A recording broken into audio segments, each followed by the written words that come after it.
Hello, everyone. Babula and I are back with you again for another episode of Astrology Now. And it's so nice to see you again, Babula. Thank you, Sheryl. You too. I really enjoy these times together. It's great. So do I. I learned so much from all your astrological knowledge, and I get so many insights because there is so much to know in astrology, isn't there? That you just keep on learning, even if you've been doing it. Oh, yes. Like yourself, even. We're all. Oh, yes. It evolves, doesn't it? Yeah, that's right. And there's so many different areas and directions you can take it and explore, and techniques and points of view. It's wonderful. Yeah. Wonderful. So we're starting off this next lunar cycle with full moon in Capricorn. I've got my Capricorn colors on. You do. Except I have to say, life is not always black and white, is it? That's right. That's right. It certainly is not. When I put this on and I was thinking, colors for Capricorn, black and white, it's like yes or no, this or that. That's it, Yes. I'm thinking, how do Capricorn people actually go through the world in their life experience? I know they do, of course, but when things get into the grey areas, how do they handle it? And I've spoken to some people about some esoteric subjects who were Capricorns, and they just turn around and say, oh, what a load of rubbish. Yes, that's right. Isn't it? That's right. Very, very kind of, it's a sign that can be very sort of clear and definite about things. Mm. Yeah. Mm. So, and black is a favorite color. Like if you open the wardrobe of someone with a lot of Capricorn energy, you will see a lot of black and dark colors, and often quite somber colors. Yes. And I've actually got a friend who has Capricorn in the first house, and she wears a lot of black and white, just black and white. Black and white, yes, right. Yeah. But, I just wanted to clarify something, because I was reading somewhere that the full moon in July this year is in the sign of Capricorn, but they said it's actually in the constellation of Sagittarius, and this discrepancy is due to the precession of the equinoxes. So, Babula, please explain. Please, oh my God! Now that's a big story. But how can I kind of just keep this fairly simple and brief? The a long time ago, the constellations and the zodiac sort of were in alignment. But that's no longer the case. Modern astrology, which uses what we call the tropical zodiac, is a completely equal division of the circle of the skies into 12 sections, each sign of the zodiac. The constellations are all different sizes and shapes and so on. And they're two quite different systems. And I know when people come across this idea, it kind of scrambles their thinking a bit, and you go, well, what the hell do we do with this? Mm. There are, in India, they still use the zodiac in alignment with the star constellations. But in the West, primarily, we're using what we call the tropical zodiac instead of the sort of star zodiac so much. And so there's about, I forget the exact degree, I think it's something like 23 degrees discrepancy between the two signs. So yes, that the sun in Cancer and the moon in Capricorn would actually be, according to that system, back a sign. But I think that's probably best left alone because it can just create a lot of confusion in people's minds. And that's okay. I just love putting you on the spot, you see. Yeah, no, that's okay. And it is due to something called the precession of the equinox, which is about how these things shift slowly over long periods of time. Yeah. Okay. But that's like a whole astrology lesson, That's a down the track. I need slides and diagrams and things to illustrate it, you see. Yeah. But for me, I don't have this knowledge that you have, so it was a bit confusing. So I just wanted some clarification. Yes. Now, I mean, if you were to have a Vedic Indian astrology reading of your birth chart from a Vedic astrologer, an Indian astrologer, you would see that they would be referring to your planets. Some of them would be in different signs because of that, because they're looking through that slightly different lens. Yeah, right. It's a Okay. different system. Yeah. All right. So, well, let's kick off with the full moon in Capricorn, 14th of July. That's my daughter's birthday. Okay. Yes. Cancer. That's right. So the sun's in Cancer. So we're in the Cancer lunar cycle, the Cancerian lunation. And now, of course, halfway through, the moon comes into that opposition point to the sun. It's full. This full moon, which, by the way, occurs around 4:30-ish in the morning on the 14th, which is Thursday, in the eastern states of Australia. So people listening to this from other parts of the country or overseas will need to, realign that with their local time. Now, it's another super moon. There's been a few this year. This one is the brightest of the year. So a super moon is just when in her orbit around the Earth, sometimes she comes in a bit closer to the Earth, right? It's called the perigee. Sometimes she's a bit further away. This one, she's in quite close. And the significant thing is that she's going to be really bright. So if we're lucky enough to have a clear sky that night, and we're having quite a lot of clear skies at the moment,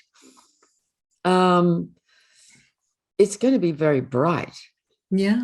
So, and that just also means that the influence is really quite strong. The moon's closer, tides will be bigger. The whole energy of the full moon will be quite strong because it's what we call a super moon in the sign of Capricorn. So, Capricorn is earth, pragmatic, do with structures and forms and systems and it's very business-like, isn't it? Very business-like. Yes. Absolutely. That's very hard work, very focused, very, very pragmatic, sensible. And it's interesting because the full moon, of course, is opposite the sun in Cancer, which is all kind of soft and feeling and nurturing and close and intimate. And the Capricorn full moon over there quite kind of businesslike and organized. So it's that, always looking for that harmony between those two principles, which sit together in the zodiac as a pair of opposites, but very connected, And one thing those two signs share is a great affinity for the past.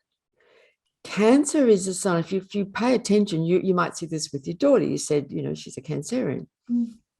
They love to talk about memories of, childhood and family and things that are personal, that have a personal meaning and an emotional connection to from the past.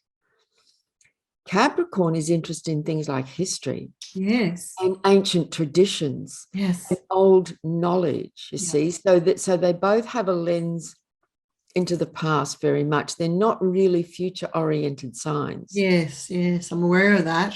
Yeah, you can see that, can't you? Oh, yes, I know people like that. And they're, with even just Capricorn in the first house, they're very much looking at ancient history, into the past, reflecting on life in the past. Yeah, that's right. And older traditions. And even if they are a more kind of modern, forward-thinking person, if Capricorn is theirs quite strongly, they will be drawing on ancient traditions, perhaps to bring them forward into the now and the future, but they're still drawing from, like astrology is very old, or they might be into history, but seeing how it's relevant to now.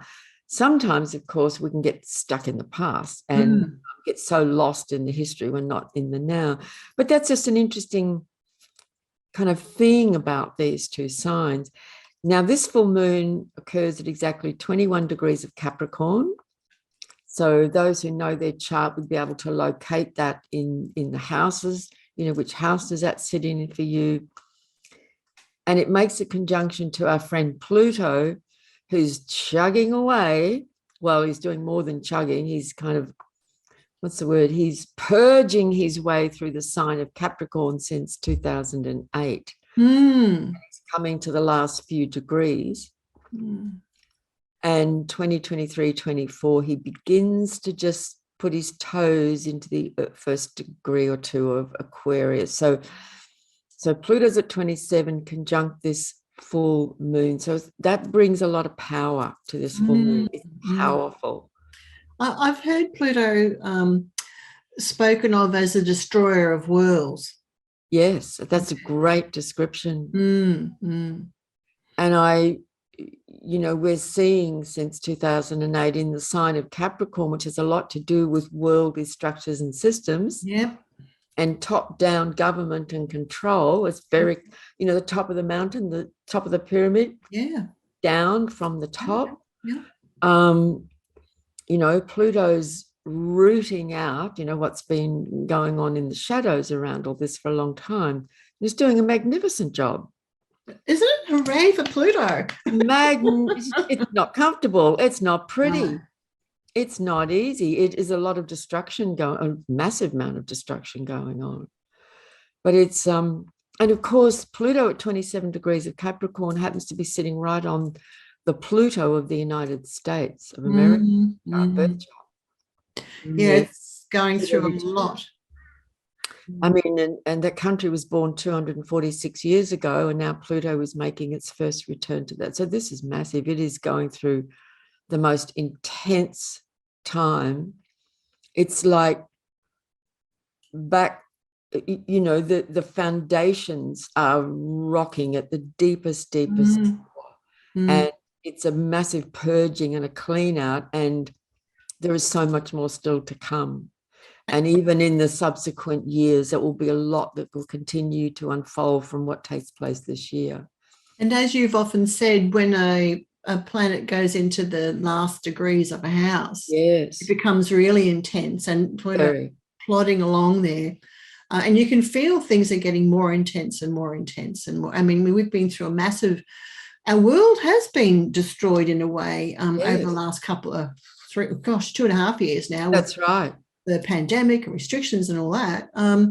And our economic system has been affected, and our social system's been affected. Education, medicine, everything, housing, legal, political, that's right, everything. Just gone upside down, Absolutely. And it's a big sort of dismantling and breaking down. And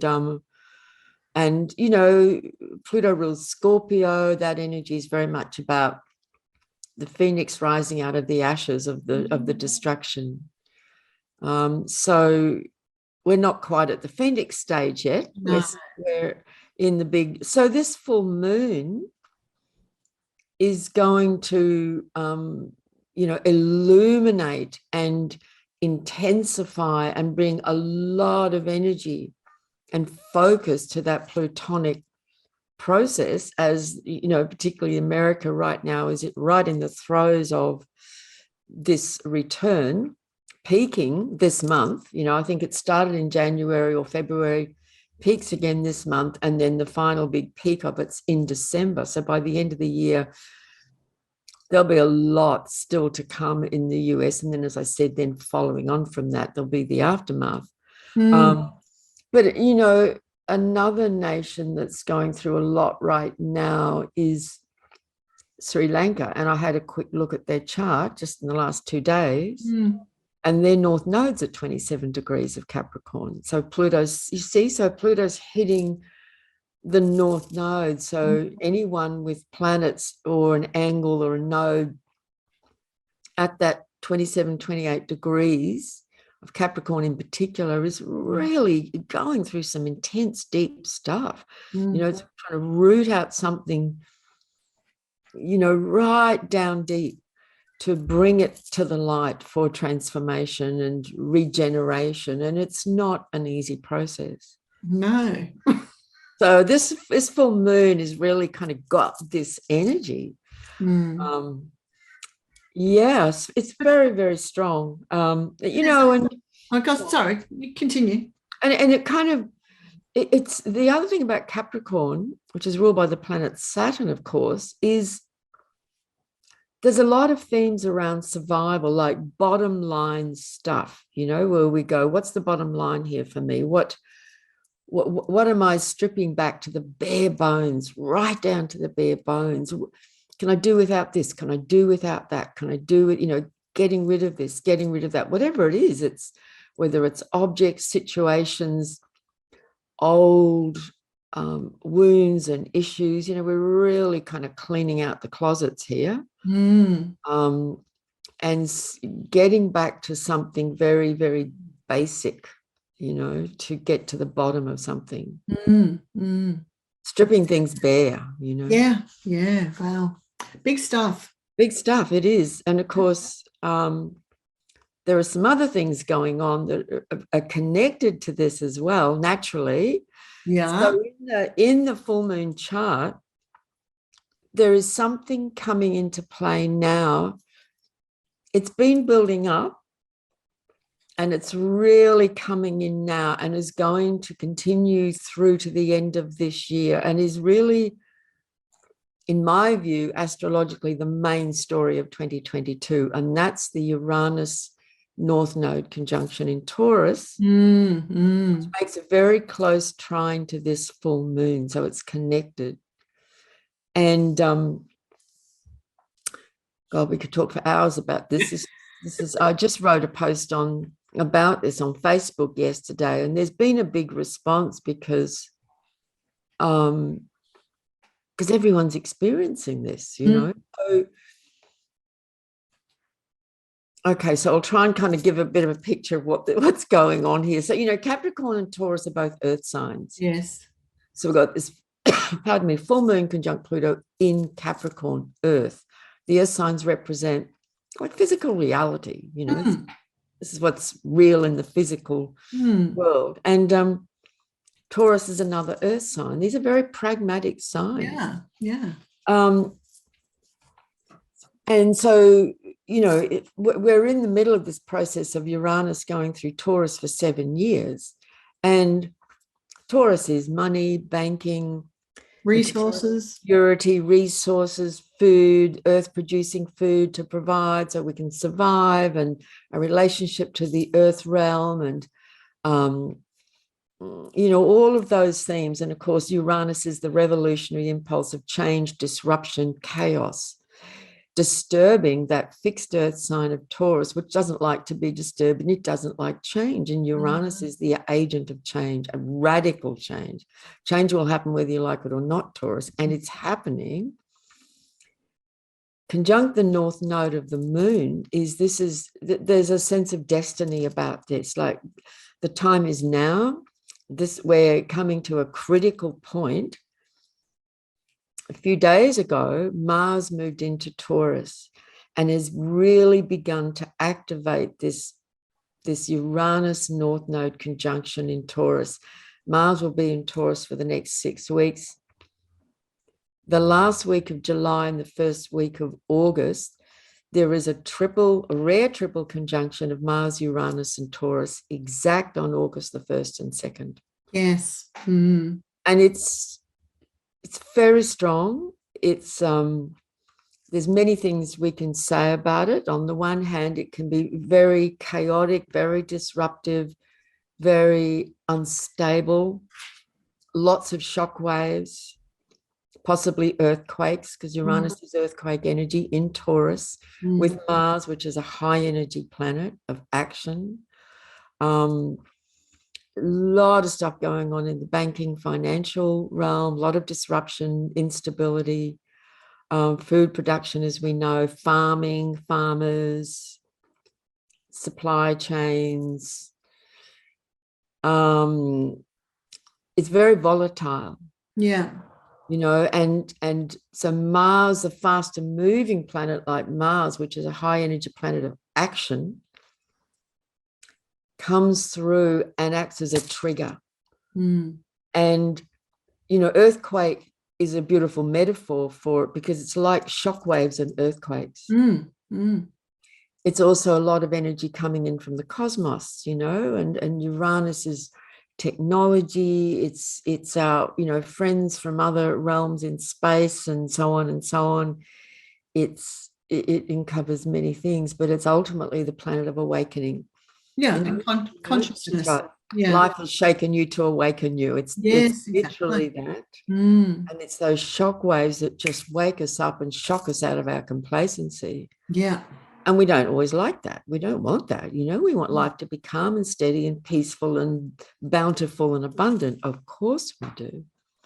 It's interesting, though, when that happens, we're taken from where we were to another place, and then we can look back and have a different perspective. Exactly. Yeah. That's a great way to put it. Yeah. So then we move through it all and we go, oh, I can look back at that and see A, B, C, whatever it was, and go, okay, right. Yeah. And often then we understand why it happened and why it needed to happen, and realize that actually, if I really look, I was ready for this. I was ready for this change and this shift of perspective. Yes. Something needed to be shaken up. And as far as I'm concerned, that's true for the whole of humanity. Yes. Things had to change. Mm. So it's dramatic, everything that's going on everywhere. So Uranus is often referred to as the great liberator, the awakener. But his methods can be pretty radical sometimes. Not always comfortable, unless you are by nature quite Uranian. And we folk who are into astrology are often naturally Uranian, you know, and we can kind of, in a way, almost enjoy this because it's exciting, it's liberating, it's awakening. And if that's what we're about, if that's what we're here for, we kind of go, yes, let's do this, you know. Yeah.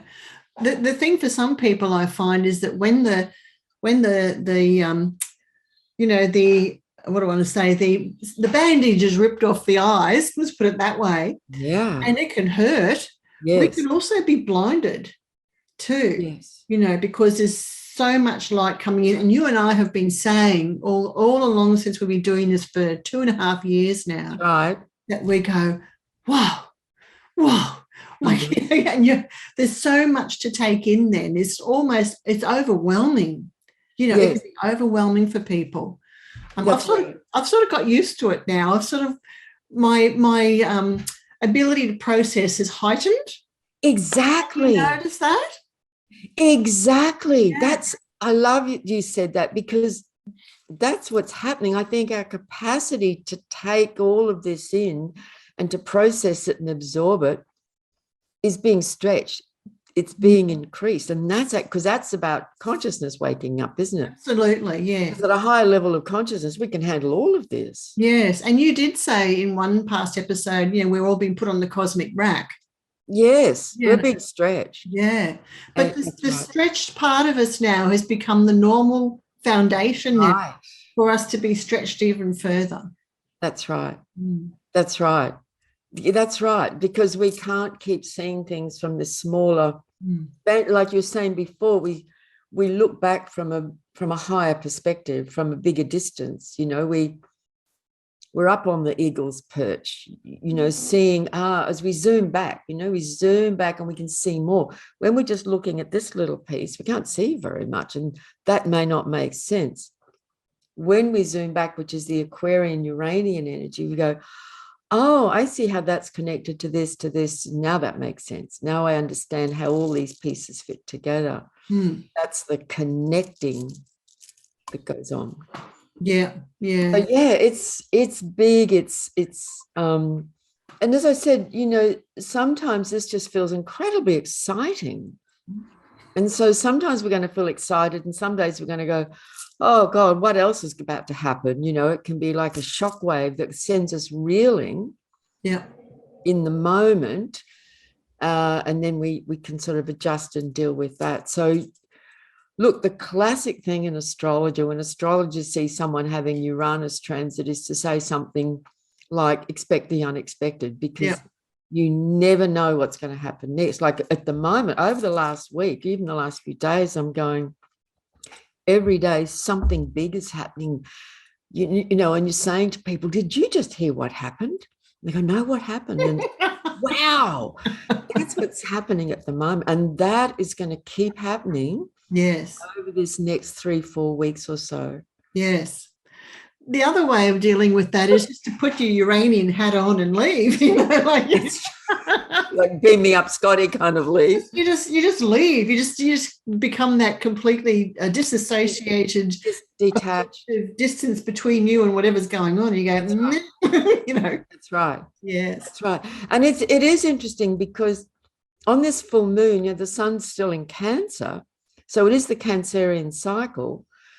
And so everything is felt on a personal level, and we feel it in our immediate personal world. Capricorn, of course, is more pragmatic and cool about things. You know, as I've heard Capricorn say things like, I don't do feelings. Yeah. You know, it's said in a humorous kind of a way. And that's not, of course, true. We're all feeling creatures. But Capricorn is quite cool and pragmatic and realistic about things. So there's that interesting sort of juxtaposition between these two polar sides of feeling it all in the personal and having more detachment, and just getting pragmatic about it in Capricorn. Yeah. So yeah, it is big. it really is, and we're now, like, you know, I've been aware of this conjunction, you know, early in the year when I was preparing all the transits for the year, as I do every year, and do workshops on that. This date jumped out at me when I was playing around and looking at all the things coming up through the year. I went, holy moly, look at the 1st of August. Yeah. And I printed the chart out, and it's just stayed with me all year. Like, wow. I was doing that too. I was looking just recently, I was looking at the ephemeris, looking something up, and I went, wait a minute, what? That? And that's that? Right. And that? What? That's right. I thought, wow, that's going to be a big it is. Time. Yeah. It is. And if anyone wants to see a little bit more, as I said, I did this quite big post yesterday on Facebook, and I feel like I want to follow it up over the coming days and weeks with a bit more about it too. And because it's a really important thing. And and in typical Uranus fashion, as I said, you can't really predict how it's going to play out, even on a daily basis. But it's important to remember that for many, many people, wonderful, amazing things can happen. Like, I've had a couple of things come in just in the last week or two that have been like amazing, wonderful, exciting, thrilling things happen that I didn't see coming. Oh, wow. You know, really positive things going, wow. And it can change really fast. That's the other thing. Mars and Uranus can move so quickly. Let's see it coming, and bam, suddenly something's happened. You go, wow, look at that. Yeah. Yeah. Yeah. Yeah. Oh, so it is. It's fascinating. It's really fascinating. Big times. But wait, there's more. But wait, there's more.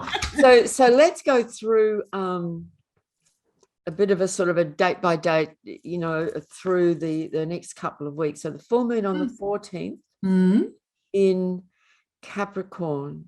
On the same date, Venus is currently in Gemini, coming to sort of the last week or so of her journey through the sign of Gemini. She'll be making a square on the full moon to Neptune.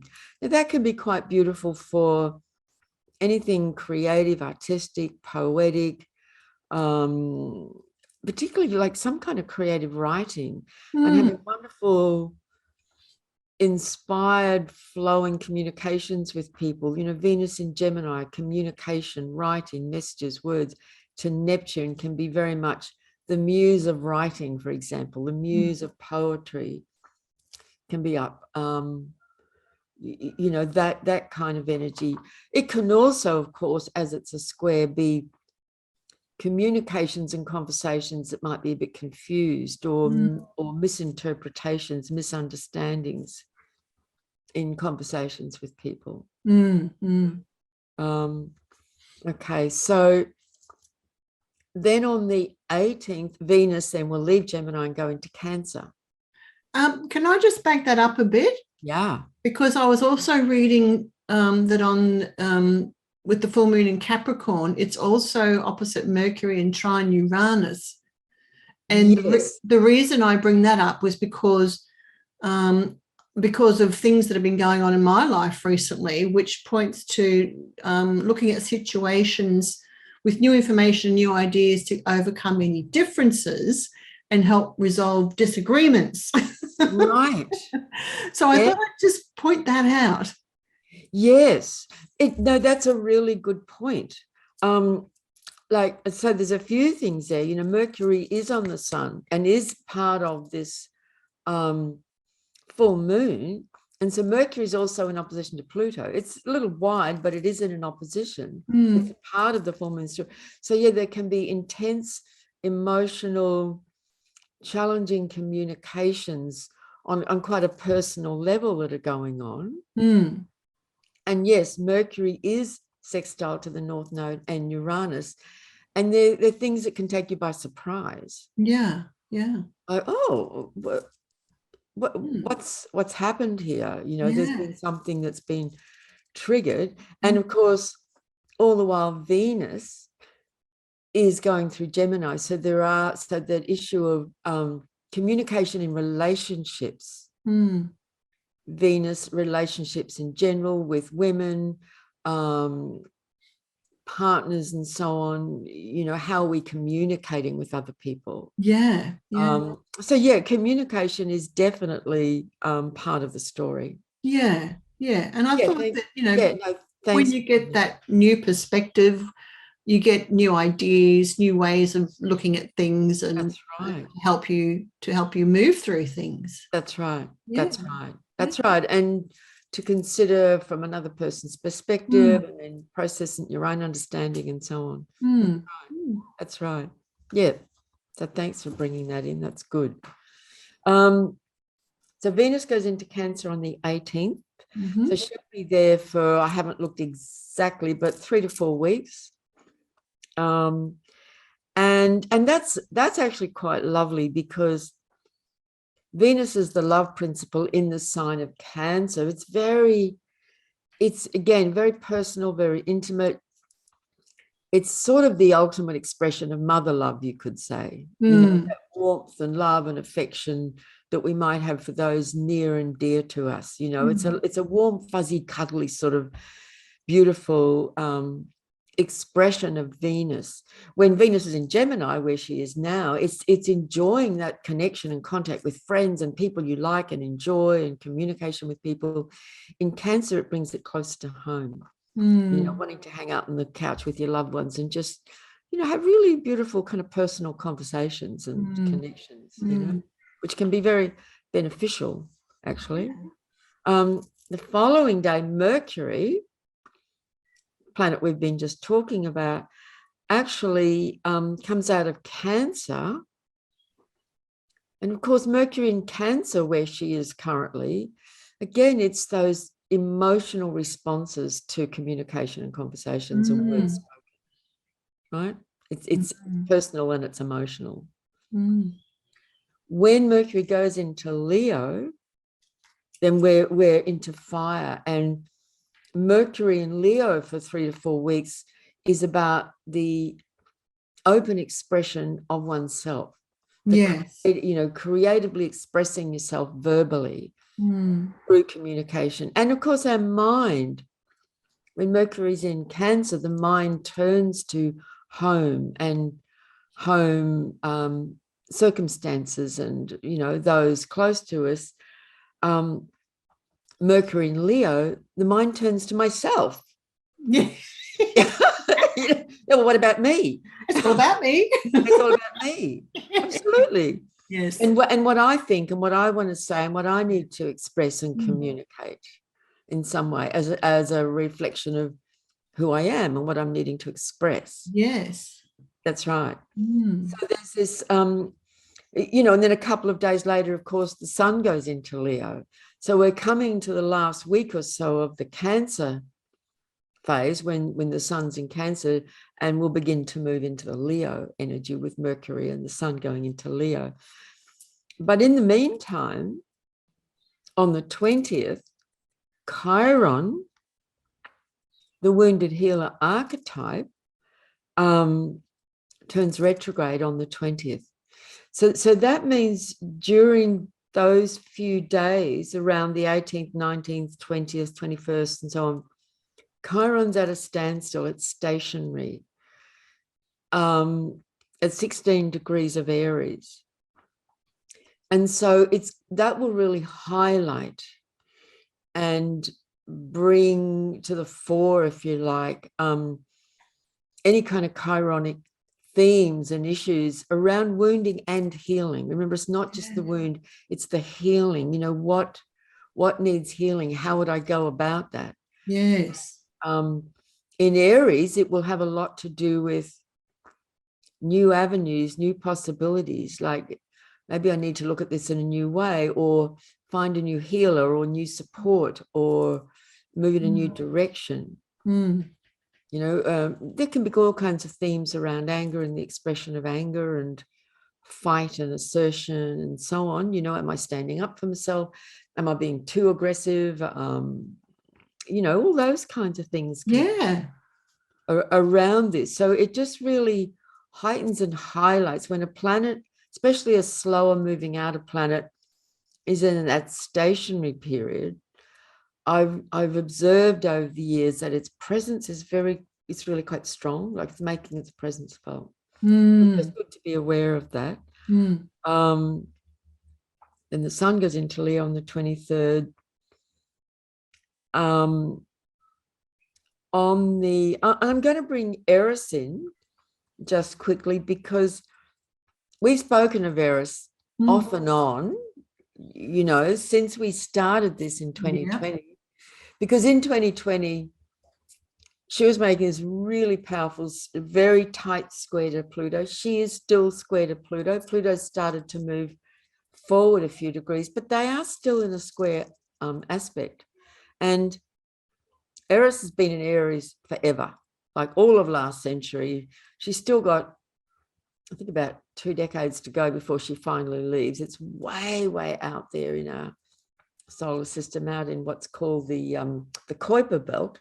And she kind of fits the sign of Aries because she's quite the sort of renegade, troublemaker, troubleshooter, whistleblower, force of disruption, and triggers things that aren't comfortable or easy, but she sort of exposes things in ways that can show up as, you know, conflict and discord and disharmony, but she reveals things in the process. So it's a very strong energy, and it's been very much a player in so much that's going on in the world now, you know. And anyway, she's stationary, turning retrograde, also around the same time that Chiron is, and they're both in Aries. So there's this Aries energy. Aries energy has been very strong of late. Planets in Aries, and now, so yeah, there's a lot kind of going on energetically. And of course, Aries sometimes will manifest as conflict, right? Yes. World and in our personal realm. Yes. You know, things are getting feisty. Yes. There's a bit of push and shove, and you know what we Australians love to call sometimes argy-bargy. I love that term. I think it really fits. A bit of argy-bargy, a bit of locking of horns. Yes. Possibly going on. With the Aries energy, what I find is that it tends, when it's in its shadow side, it tends to leave a wake of destruction behind it. It certainly can. And not realizing it. No. Not realizing at all, you know. They're just being themselves. It just keeps moving forward. Yeah. Doing its thing. And back here, there's like, that's nice. You know, a bit slash and burn sort of process. Yes, yeah. But that's only when it's in its shadow side. Absolutely, absolutely. When it's in its positive side, it's amazing. It's amazing. Yeah, it is amazing. It, you know, it cuts through and can be very clean in the cutting through. You know, it's, and very direct and moving forward. Yeah, yeah. It initiates things. Yes, gets projects going. That's right. So it is a very strong time. This is a strong full moon with the presence of Pluto right on it, Chiron, and Eris, both coming to that stationary point in Aries, leading up to the new moon, of course, on the 29th at the end of the month, as this Uranus North Node Mars conjunction are really coming together by the end of the month, like very strongly. We then come into the new moon in Leo, a fire sign, you know, which will be trine Jupiter in Aries and so on and so on. And by the way, isn't this interesting? On the 29th, on the new moon, Jupiter, also in Aries, is stationary, turning retrograde. So in this next 2-week period from the full moon, this full moon part of the cycle, Chiron, Eris, and Jupiter all turn retrograde in Aries. Wow. While Mars lines himself up to join Uranus. Mars, the ruler of Aries, Uranus and the North Node in Taurus. It's a volatile, strong time. Time of a lot of action, lot of things happening, a lot of changes, a lot of things changing, fast, sudden, dramatically. So